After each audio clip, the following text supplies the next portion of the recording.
Hello, this is Dr. Christensen from the University of Texas at San Antonio. You're watching Teaching Learning Cast with Piry Herrera and Benjamin Stewart.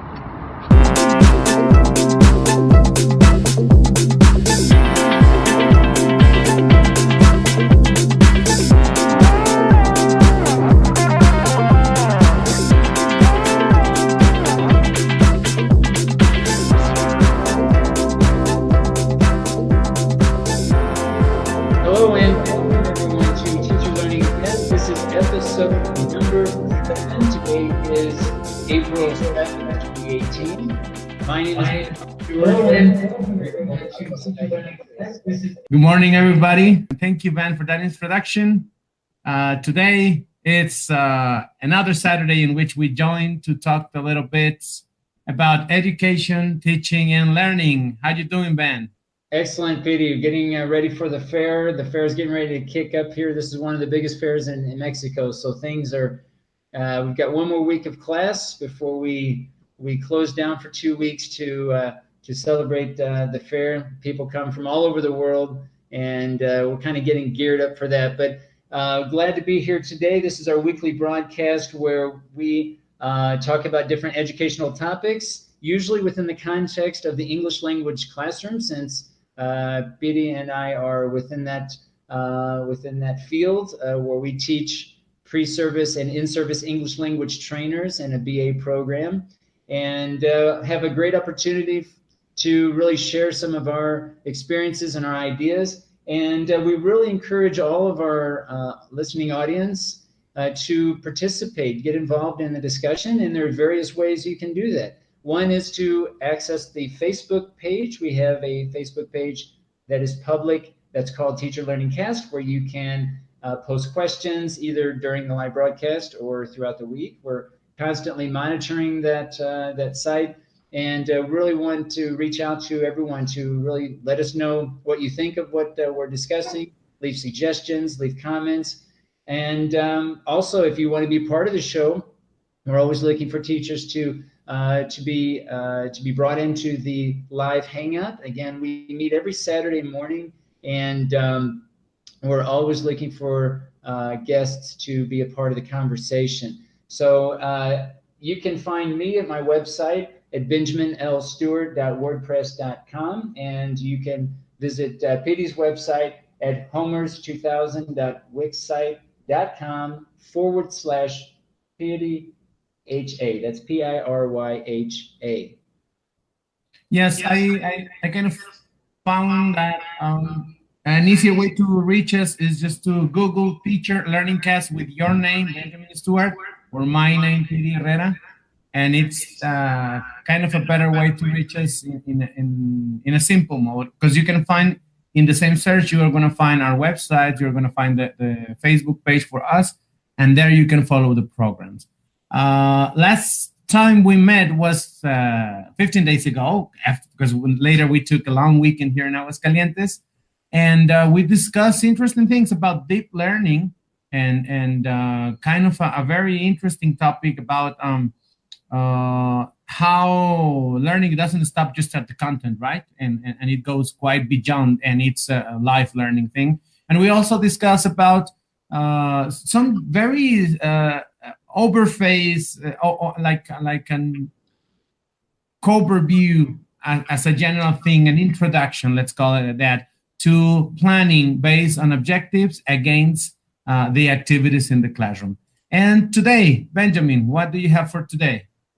Yeah, and so to really extend this idea of deeper learning, I came across a really good article from Anna Tatsumi, where she addresses the idea of critical thinking. And I wanted to share a few ideas this morning about really how we can bring in this idea of critical thinking in the English language classroom. I think a lot of times when we think about the English language classroom, I think it's very easy to get caught up into maybe the course book, where we typically kind of go through different concepts, maybe page by page. And, course books are wonderful in the way they organize information, and I have nothing against course books, but I think we can also think of maybe other opportunities where we can extend beyond the course book and promote this idea of critical thinking. And so today I want to throw out some ideas and see what you think, PD, and our listening audience about this idea of how we can incorporate or bring in critical thinking skills with our English language learners, really regardless of the level and even regardless of the age.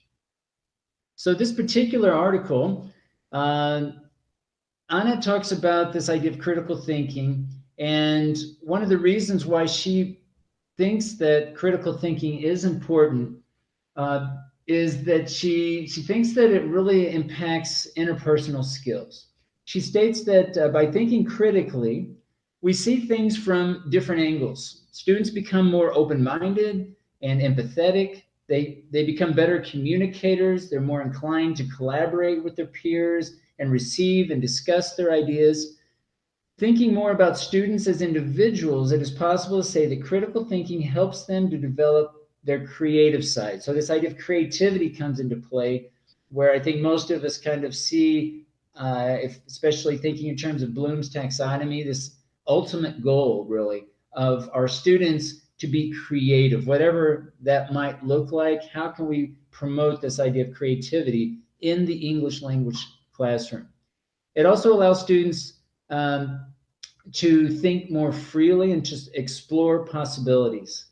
And one of my favorite points that she mentions here is the idea that it makes students better decision makers. I mean, I think at the heart of critical thinking really, I think, is this idea of how can we reach out to students in a way that makes them better decision makers. You know, we always think that, well, we don't always think, but I think sometimes it's easy to think that we need to make, as the teachers, all of the decisions in the classroom. But I think it's this idea of turning over to the students the role of making decisions, not only about their own learning, but their daily life in general. If they're thinking about in terms of, you know, getting into a field later on professionally, what kind of decisions they might need to be able to make, right? And so it's really this idea of how can critical thinking be leveraged in a way that makes students better decision makers.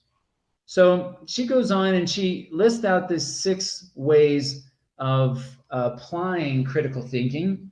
And I want to expand very briefly on some of these through some other websites here. But very briefly, she mentions the first point of really promoting or beginning the first step of critical thinking is to really present a question. Identify the question that needs to be addressed. And in a few minutes, I'll discuss an idea of an essential question from Wiggins and McTighe. I know, Petey, we've discussed this many times, but I think that if you look at any classroom where critical thinking is to be promoted, you have to look at how questions are being used throughout the classroom discourse, not only from the teacher, but how questions are being posed by the students, either to the teacher or amongst themselves. The second point that she mentions is do research on it.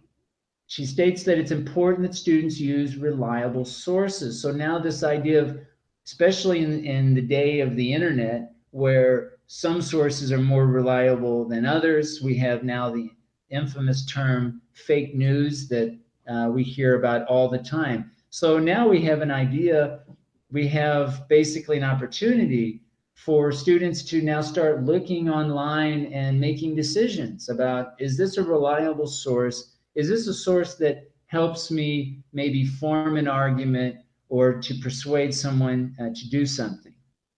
The third point she mentions here is applies information based on the research. So based on the initial question or the essential question, once they have found this information, how do they apply it, or how do they apply it to some local context? And we've talked a little bit about the importance of setting context in the English language classroom. For me, this third point about applying information really tunes into the idea of, okay, how does this work in this context? Because of course, it's going to differ depending on context.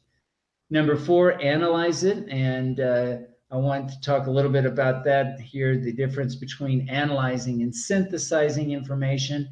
She just mentions analyzing, but I think I would also throw in synthesizing as well, because I think both of those processes kind of go hand in hand when we think about critical thinking.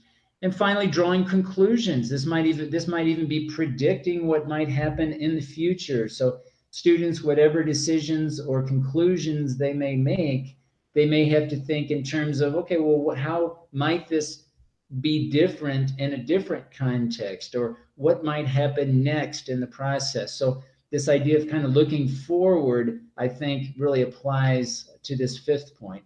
And finally, take action, create steps, make decisions, and that are applicable in the initial question.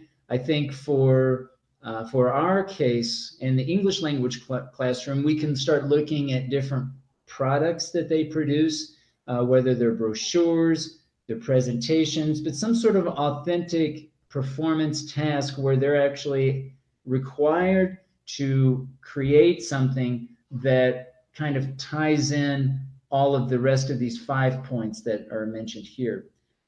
So really briefly, that critical thinking, I have some other information to share, but Piry, I don't know what you think about this. If you have come across this either in your own teaching or from experiences from your students who are taking practicum courses, if critical thinking comes up, how it comes up, what challenges they face, or you personally.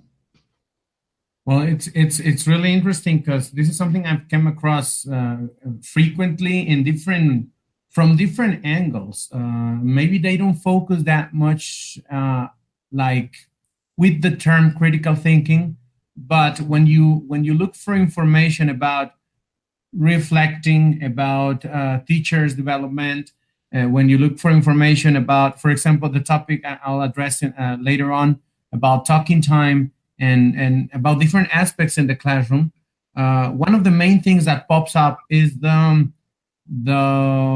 importance of having the appropriate question, or having the appropriate mood for students, setting the mood for students to be interested and willing to research and know about whatever you are going to present.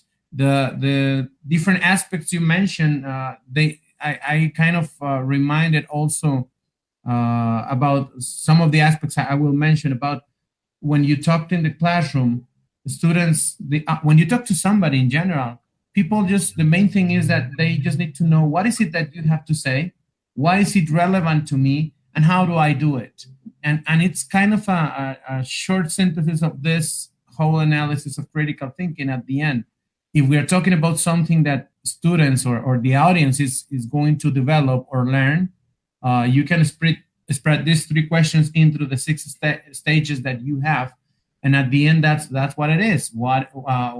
Making the right questions, and then knowing why the questions are relevant, doing the research about it, and having an application of it. Yeah, I think this is a total shift, in my personal opinion, in the way that we plan our classes. Because if you look at these 6 steps that I talked about here, I think one would easily recognize that these 6 steps aren't necessarily going to be implemented in one class, or not even 2 or 3 classes. We're talking about several classes, maybe a week, 2 weeks or more of classroom study that would be required in order to really achieve these 6 steps, to really go after critical thinking in any meaningful and relevant way. So when we talk about the planning stages, I think looking at what that essential question is, and that provides the basis of critical thought, that provides the basis of something that can be thought about and discussed, that can be communicated in some deep way, really, I think, is a total different approach than just looking at it like today I'm going to talk about the present tense, tomorrow I'm going to talk about the past tense, and I think it really changes the way that one plans. And I think if teachers want to take on this idea of critical thinking, it almost requires a different way of, looking at the planning stages instead of looking at maybe your typical scope and sequence that you would find at the beginning of a course book, and really look at it by either activity or problem or situation, and just say, okay, we're gonna spend 1 week on this either essential question or this problem or this situation, and then dive into all the linguistic aspects that are required in order for students to achieve that purpose, right? That goal. But I think that's easy to say, hard to do. Yes, it's really complicated in the sense that this is something frequent with teachers' information. I've been observing this last weeks, and I've seen very good classes and very good skills from the teachers, that they know how to perform certain actions like leading students, organizing groups, or leading the activity. And in general, they are having good performances. But then when it comes to the idea of this critical thinking, like what happened in the classroom is that they tend to have the idea that the teacher, the beginning of the class is having kind of a hook for students, and then having the teacher provide some information in any way, but the teacher providing the information, and then students doing something that they are asked to do with that information, and leaving a little bit aside the critical thinking. So in one way or another, this is what regularly happens. And when we come to the feedback discussion about the observation, the regular answer when I lead them towards the awareness that your plan is based on me, the teacher, are going to show some information, students will do something with it later on, and that's the base of it. The regular answer is, well, that's the way I've been taught my whole life. Yeah. And I think that really boils down to, a lot of the issues when we're looking at personal change, right? We do what we're familiar with. Maybe we teach the way that we were taught. And yeah, I think that's another topic, but for another day. But I think that in itself speaks volumes, really, as far as really looking at our own biases, because we all have them, and looking at how we can personally, look at change, doing something differently. You mentioned about hooking the class, like at the beginning, typically teachers will set out to hook the audience. And I wanted to just kind of end my short segment here on critical thinking with some maybe more practical things to consider. And this first option here, see, think, wonder. This is one of 3 strategies for encouraging inquiry-based learning that promotes critical thinking skills. And they state here that the purpose of using basically a series of 3 questions is to provide this routine to encourage students to make observations about new topics. Typically, they suggest that this is a good way to maybe even introduce a unit by beginning with the question, what do you see? Followed by a question, what do you think about that? And a third question, what does it make you wonder? So by having these series of questions, I think we can easily see kind of alternatives for implementing these 3 questions. One being typically the teacher asking these questions to the students. Maybe another option in pairs, students asking each other these questions so that there are then exchanges. Students learn to have exchanges back and forth. And then also maybe a third option of maybe a small group where maybe even many Socratic methods might be implemented in the class, where kind of this question and answer, maybe you have even a questioner who is just, his or her role is to just present questions to the small group to generate ideas. But I like these series of 3 questions to begin a unit, because I think it's a good way of kind of forming this idea of reflection with the English language learner and have them become more reflective learners. But I also think, and they don't mention it here on this website, but I think that these same questions can also be used maybe at the end of the learning sequence. Let's say that students are presenting products or some sort of final presentation. They can pose these same questions maybe to look further into what other possibilities might be that relate to the topic. So I think in research we do this all the time, where we present findings and then we make suggestions of further research or what are the implications of this going forward. So I think that we can kind of take those same concepts, and again, depending on the level of the student, right? But try to promote these types of thinking skills. You know, I often hear other educators tell me personally, you know, that, you know, a lot of these ideas that we are promoting with critical thinking are too ambitious, that you know, if we're looking at a student that is at a lower level or maybe at a certain age, that they're not going to be able to, you know, or we're not going to be able to incorporate this type of thinking in the classroom. And to that, I would say that I think that we have an obligation as educators to pursue these and really make it our job to consider the context and the profiles of our students, but to promote these ideas of critical thinking, because in real life they do this all the time. From young kids, they're constantly thinking critically. I think it's our job to recognize how we can bring that into the English language classroom, where in formal education we also have certain course objectives that we also need to meet.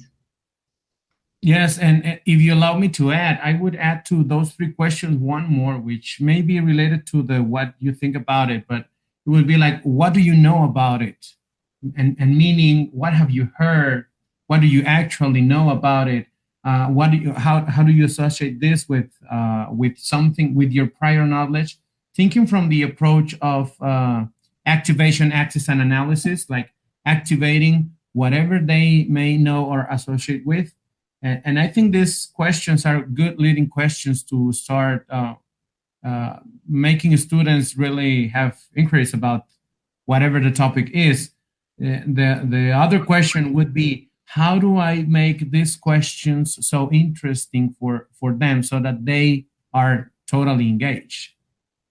Yeah, absolutely. Yeah, I think that trying to begin to learn how to scaffold prior knowledge and future knowledge is about asking the right questions. And you know, these questions that we're posing here, I think just kind of just really begin the discussion, right? But I think it's finding those right questions. You're absolutely right, PD. And really, we need to find ways to ask those questions or bring in the questions into the classroom. I know in the past that when I have taught thesis seminar, which is a research course where students do primary research, that one of the topics that I find really interesting is just how we ask questions in class.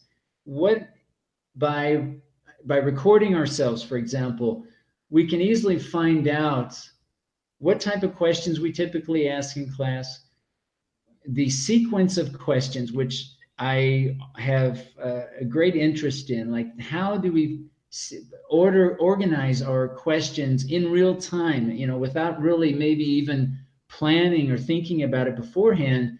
How do we present questions to the students? How do questions really become part of our classroom discourse in a way that helps students? And you know, that's something that I think is really worth researching.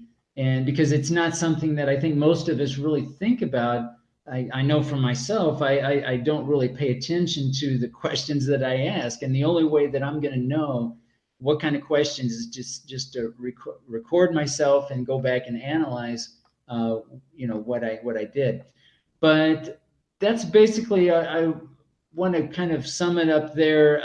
There's some other things here. There's some good books that if you're interested in looking at how to promote critical thinking skills in the classroom, here's a few books. I mentioned the Essential Questions by Wiggins and McTighe. So Essential Questions, this is an excellent book for how to promote critical thinking skills through the use of good questions. This book, the Faulkner, I would recommend as well. Okay, so I think I'll stop there, Piry, for this first segment, but this is something that I'm sure we're going to be talking more about as we get into this in different ways, how we can kind of tackle critical thinking from different perspectives. Yes, I just want to remind our audience that they can get in contact with us. They can state their opinions in any means. We have our fan page in Facebook, which is Teacher Learning Cast. You just look for it like that in Facebook and you'll get to it. You can also get to Benjamin's website, which is benjaminlstewart.wordpress.com. And you can get to my website, which is homers2000.wixsite.com/PDHA. And if you Google Teacher Learning Cast with Benjamin's name, Teacher Learning Cast Benjamin Stewart, or Teacher Learning Cast Piry Herrera, you can find all of the ways you can get to us. Oh, there you go. We have on the screen, we have the Facebook fan page. And we have the 7 different programs we have had so far with very interesting topics, which are orderly. Yes? Yeah, I just wanted to say briefly that this morning I posted a few questions regarding critical thinking and challenges that you face, any successes that you have had. So we encourage you to let us know. It doesn't matter if it's after the broadcast.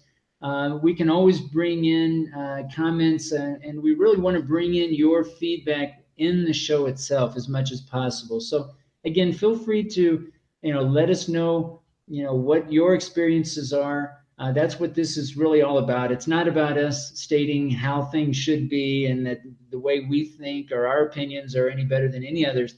No, it's actually the opposite. We really are just trying to present ideas to begin a discussion. And so we really encourage you to not only feel free to share your ideas, but whether you're an English language learner or a native speaker, that you have the confidence really to share your ideas and to get involved in the discussion. So I just wanted to share that with you. I know our next segment, Piry, you have want to talk about teacher talking time, and I think this is something that also relates to critical thinking, because I think it's really hard for our students to think critically when we are talking all the time. I don't think it works that way. So take it away. Right. In fact, I think that's a good way to introduce this topic, because it's like getting into a specific example about critical thinking in the classroom from the teacher and from students. It's about, I was associating while you were talking about the critical thinking aspect, I was associating it with how simple actions like talking in the classroom reflect our approach towards the classroom, and how hard it is to implement this critical thinking when our minimal actions are focused towards other kind of teaching, right? Towards giving information, providing information.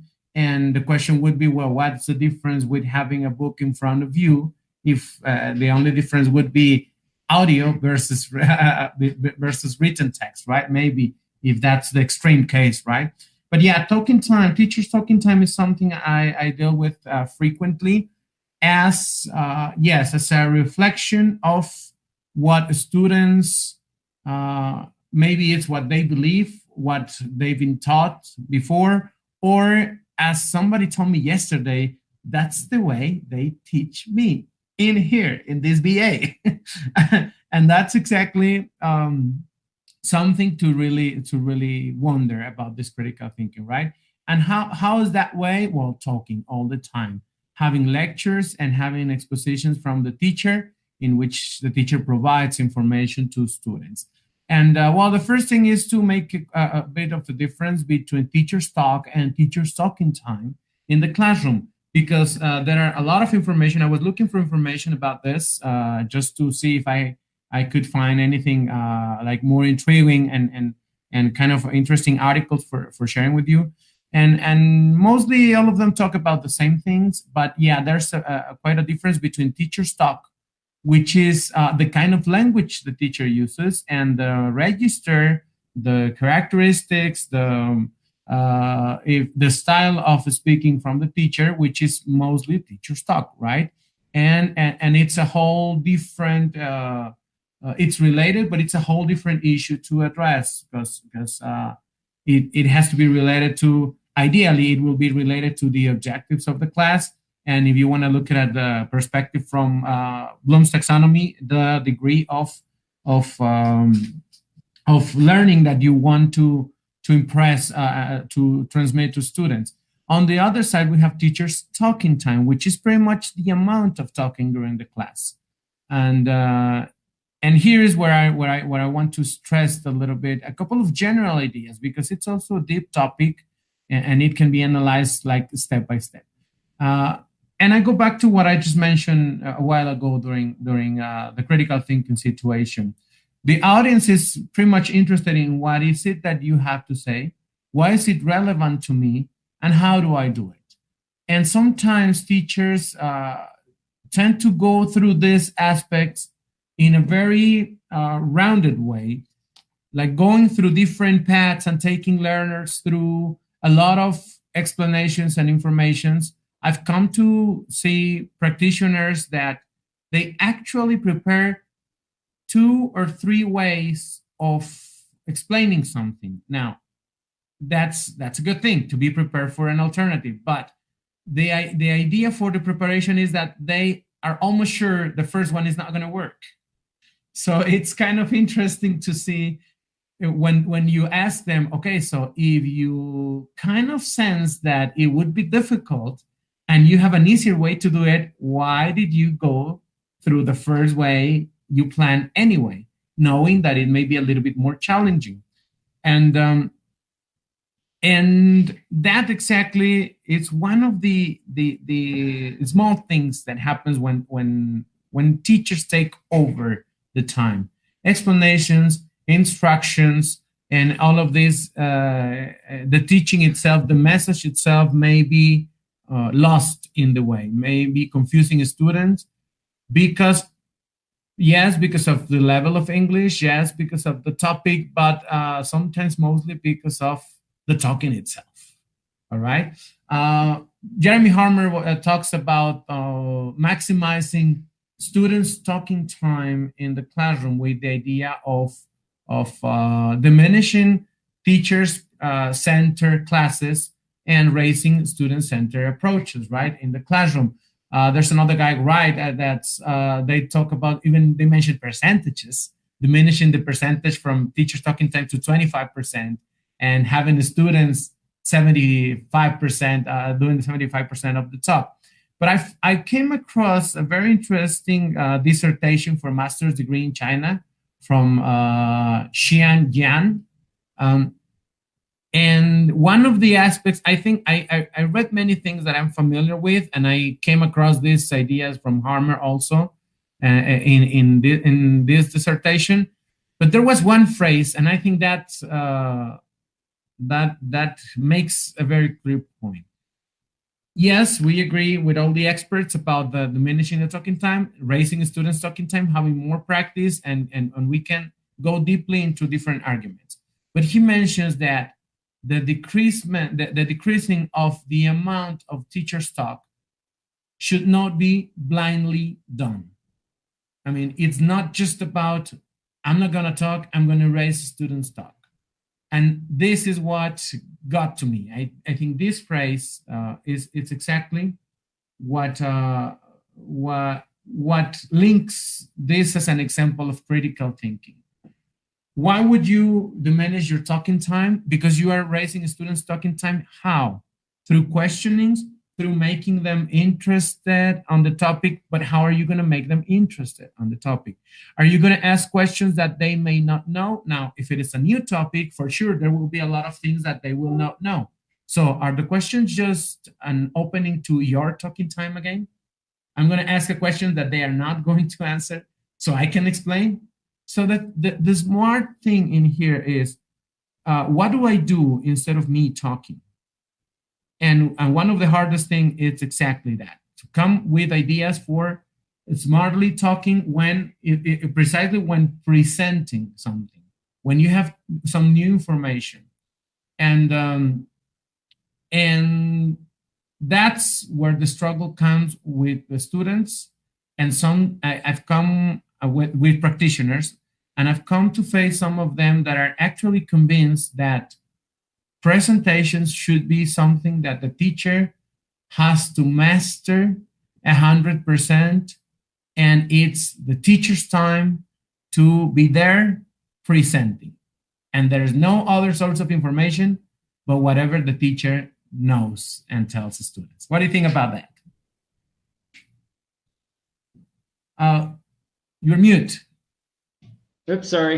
Yep. I keep thinking about one of our prior episodes with Ken Bauer on the flipped classroom, where we talked about really kind of looking at certain, if you want to call them lecture types of core classes or presentational type of classes, where the teacher typically prepares to dictate certain topics to the students, that those types of events actually become recordings and maybe even uploaded in, let's say, Facebook, for example, or YouTube, where the videos are made available to the students. And the expectation is that they go to those videos outside of class or maybe before class, so that when they come in face to face, they're able to do some more dynamic type of work or activity. And for me, this screams critical thinking. It goes back to this idea of, okay, you know, we as human beings, we need to think about things, and then we articulate or communicate about what we think. So if we don't think about the thinking first, and we're just worried about the communication without the thinking, I think it's just a fool's errand. I think it's an idea that I think we're just missing the point. And I think as English language teachers, again, we are focused on language, of course. We're trying to promote the learning of additional language with our students, but they're also thinking human beings. So I think we need to think about the thinking first in the planning, whether it's through essential questions, through problem-based learning, project-based learning. There are many different ways to look at it, but to kind of look at what we do on a daily basis with language in the grander scheme of things, of what is that overarching goal, that idea, that critical thinking. If it's solving a problem, I mean, that would be the easiest example. Like, let's look at how we can work together as a group and with our students to solve a particular real life problem, and then break down our activities on a daily basis and our language objectives into what can we do on a daily basis to enable them to reach that next step.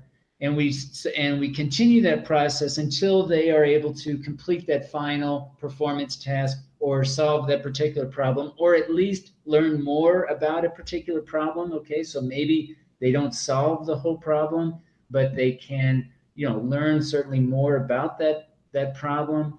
It's really about what Wiggins and McTighe refers to as these understandings. Okay, and it's not the understandings typically from the Bloom's taxonomy, but it's more deeper than that. It's more these essential questions that we pose for deeper understandings, so that they can learn to apply things, they can explain, they can have empathy, they have perspective, they have self-knowledge. Wiggins and McTighe refers to these as elements of understandings or facets of understandings. But it's really about, looking at the different performance verbs that are available in any English or any learning context, and finding out, okay, how today we're going to interpret these certain things. Okay, today we're going to apply these certain things, and really not looking at it from a behavioral objective standpoint, because I don't mean to say that, in our objectives, we should have all these performance objectives listed out.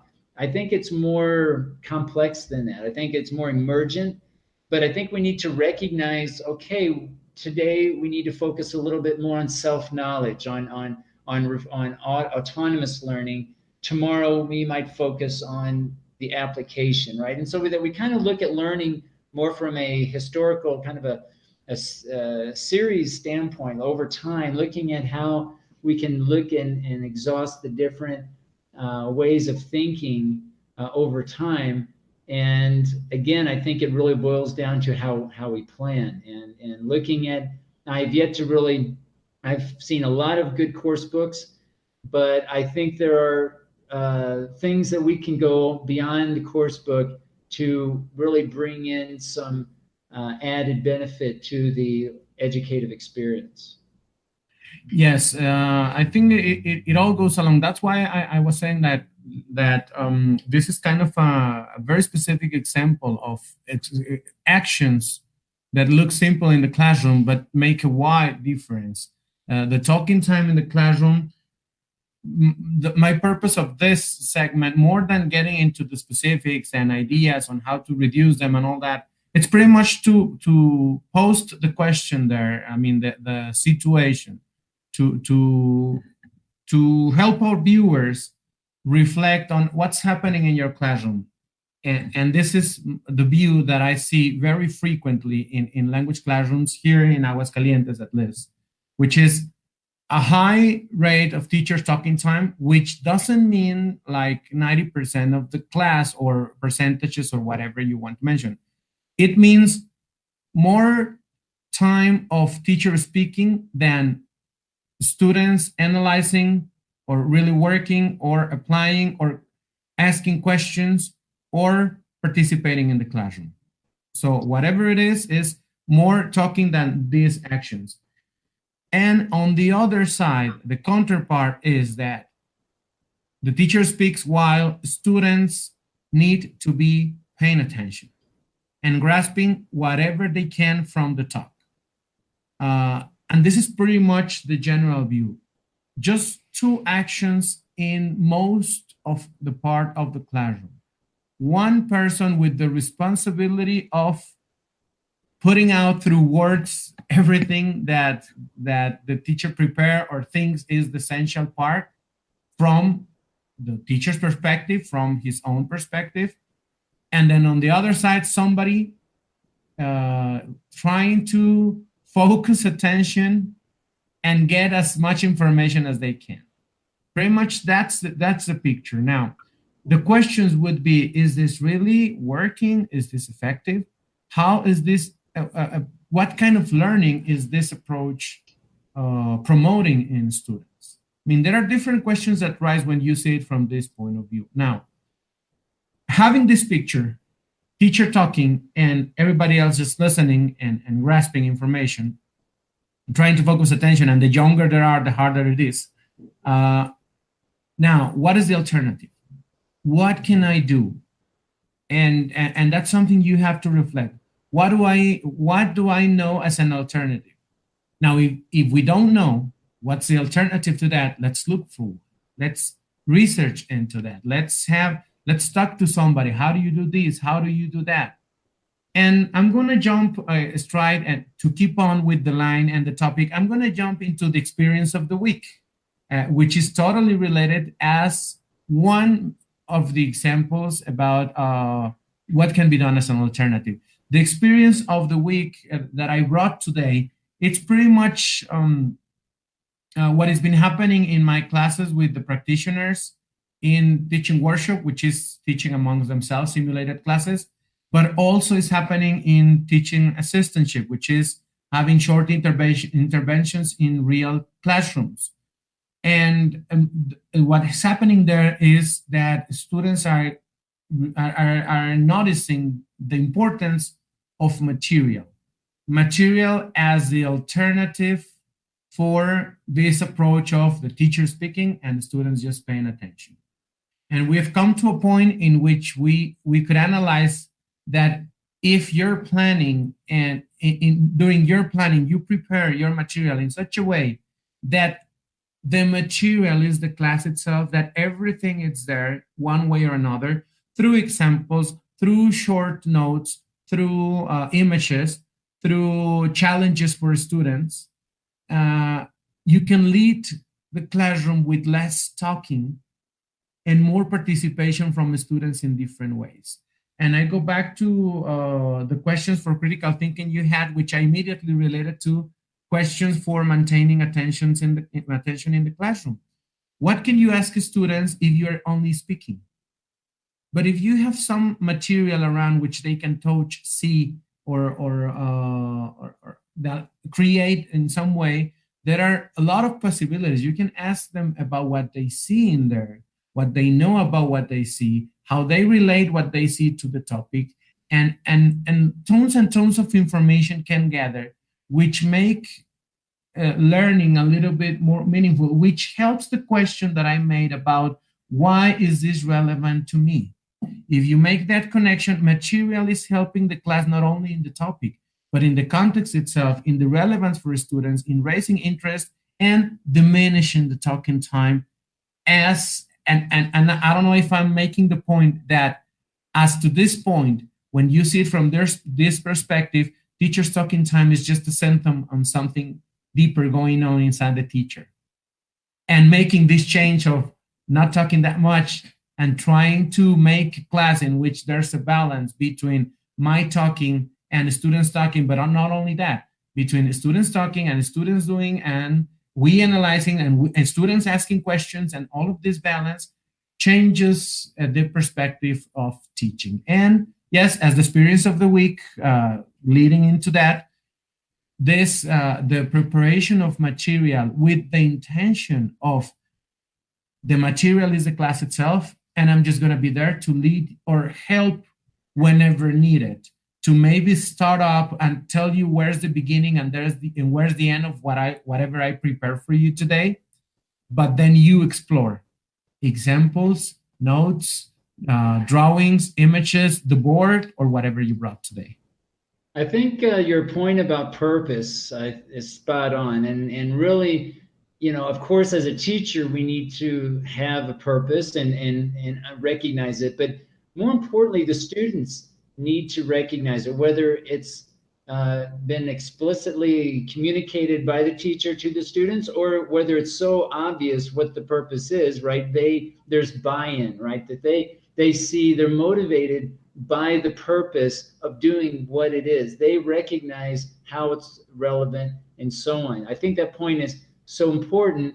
And again, I think it's easy to say, but I think it's something that we need to reflect on every class, because again, some subjects are going to be more challenging than others for certain students, and there's a lot of situational there's a lot of context here involved in when looking at how we present the purpose and really make things as relevant and meaningful as possible. But I keep thinking of, and I say this to students all the time, that what we do as teachers is not important. It's what the students are doing. And I think a lot of times we, as teachers, we think, oh, our role is so important and it's all about us, but really it's not. It's not about us. It's what can we do? How can we create the experience to give students opportunities to learn from those experiences, or to take and be involved in those experiences, where really our job is to create the situation, right? And create the opportunities, and then get out of the way, basically get out of the way, right, and show and try to find ways to move students from being dependent, which certain times they're all going to be dependent in certain cases, to independent onto interdependent, so that they are interdependent in the sense that they are now able to care and help others achieve certain goals and objectives. So it's not about them, that they see their role more as a a link or connection to a bigger, greater thing, right? So I think that's very important that we first are able to recognize our role in that transition for our students, and also, secondly, that we're able to recognize those different levels of dependency, independent and interdependencies, right, that and recognize that certain topics, some students are going to be at different levels. Some are going to be at the interdependent level. Some are going to be a dependent level. I mean, it's very complex. But I think if we're just in tune to that reality, that I think it really changes the way that we approach our classes. I would like to take the last few minutes here to share an experience that I think I can tie in a little bit to our discussions today in critical thinking and teacher talking time. As I am typically teaching students in academic writing, I have a composition course, a 4th semester composition course, where students are currently trying to, or they are developing an academic essay.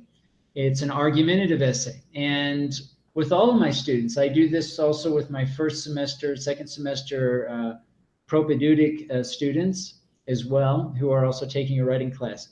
But I ask them to really look at what I refer to as a problem statement, which is this prompt here that I'm sharing with you now. At the very top, it reads, it begins, "I wish to learn more about." So I have each student write out the topic that they are wanting to write about, that they want to learn more about. So they all begin with the prompt, "I wish to learn more about," and then a topic. And then they all continue the same way with, "because I want to find out," and then they choose typically one key question word. Now, I refer to this as the indirect question, where they now look more specifically about the topic in terms of what it is that they want to write about. They continue on with "in order to," and then they provide some significance. And this really addresses your point, PD, about the purpose, right? So what's the purpose of writing this essay? The purpose of writing this essay is not to get a grade, although that is, what many students tend to think of it as just an assignment.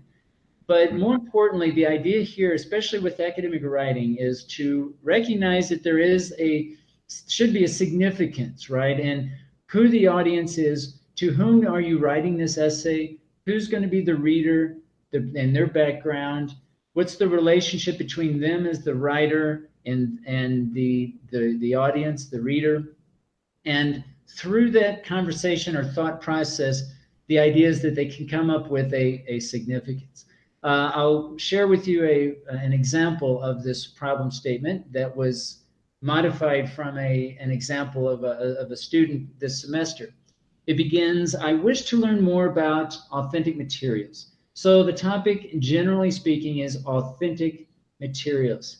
Okay. Then the indirect question begins, "because I want to find out how teachers can adapt newspaper articles in a way to support better reading comprehension skills."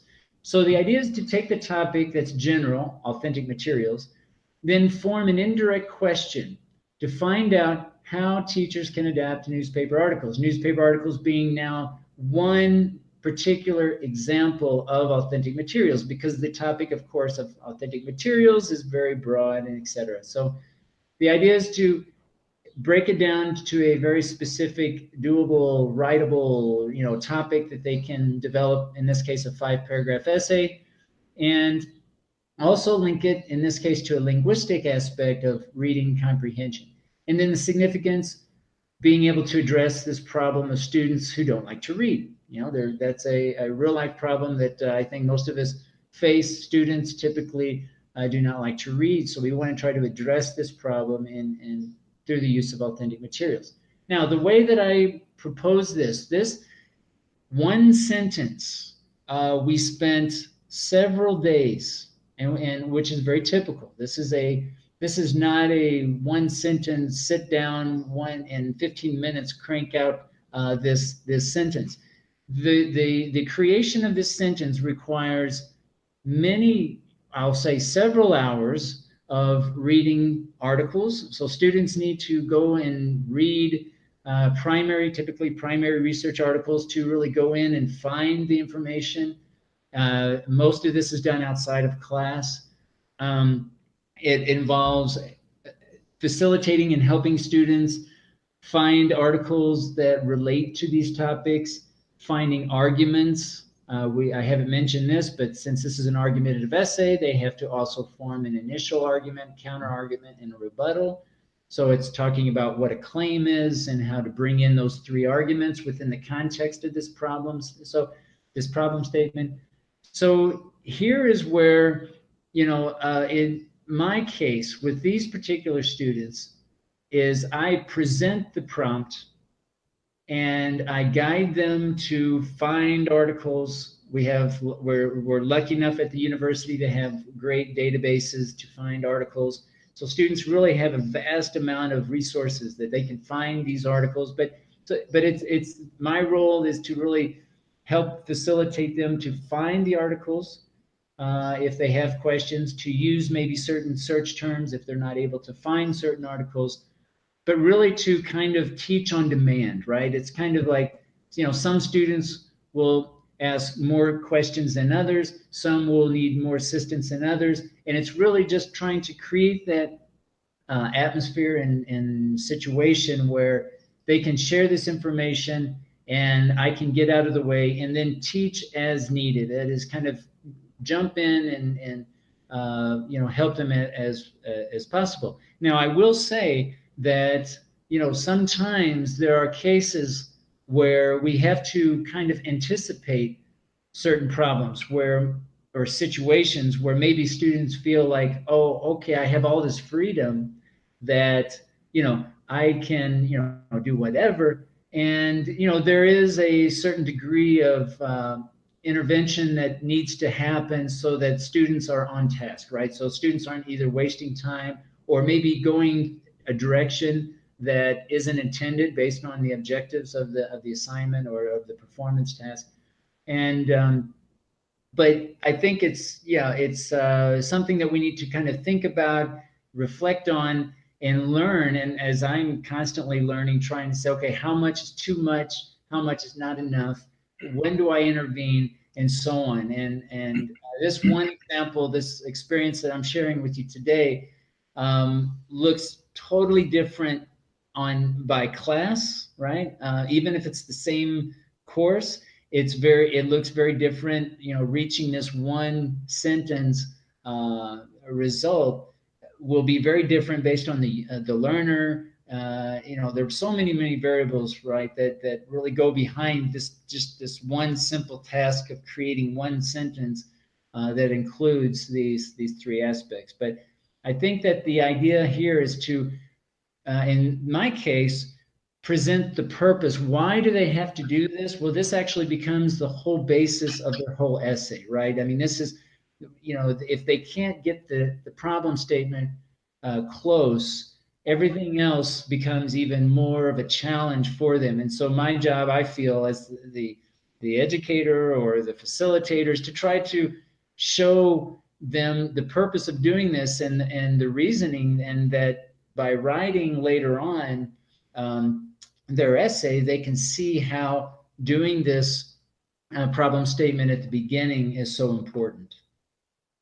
Oh, yeah, I see a pretty good example about critical thinking here at a kind of a macro level, like a research thing in which they're gonna go and explore and have a lot of knowledge and information and the skills to be developed somehow.